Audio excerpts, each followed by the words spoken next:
I've been studying business cycles, recessions, my whole career, but we still don't understand exactly what happens in a recession. It seems that one element has to do with coordination of different economic activity. That is, I depend on you to do your job, you depend on me to do my job, and as long as we're all functioning together, the economy can be quite productive overall. But part of what happens in a recession is that I find my customers aren't there. I can't do what I was planning, and then that disrupts your plans as well. And that's a process I'd like to get into in more detail to understand exactly what's going on.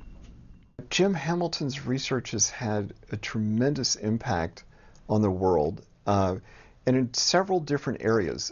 One of the things that graduate students around the world know Jim Hamilton for is his advanced text on time series econometrics, which governs how almost everybody models the economy. Our work has helped guide monetary policy in some uncharted new territory that we've gotten into. The traditional tool the Federal Reserve would use when they want to do something about unemployment would be to bring the Fed funds rate down. But at the end of 2008, the Fed funds rate was all the way to zero, and unemployment was still shooting up. So Ben Bernanke, who was chair of the Federal Reserve at that time, tried a number of innovative new policies to see if it could help the economy. And I had one of the first research papers predicting what the effects of those policies would be.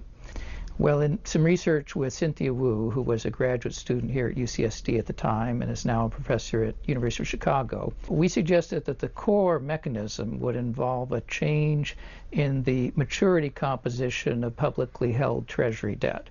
Basically, we concluded that, yes, these policies would have some effect, but it would take very massive purchases of Treasury bonds just to move interest rates a little. But now that the record's in and we're finished with QE3, it looks like we nailed that number pretty accurately.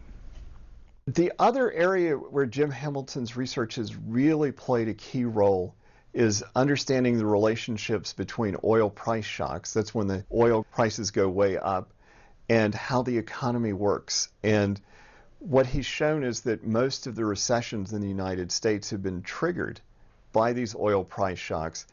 When I was a graduate student at Berkeley in 1979, we'd had a couple of episodes where dramatic geopolitical events in the Middle East led to big disruptions in world oil supplies, and they were both followed by recessions in the United States.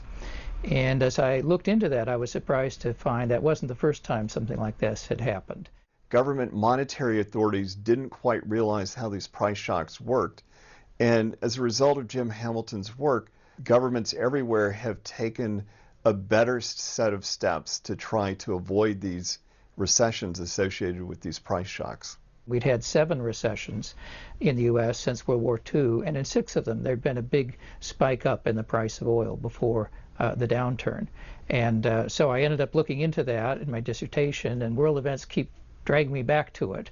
Since then, we've had 4 more recessions. Every one of those, including the most recent one, there was a big spike up in the price of oil.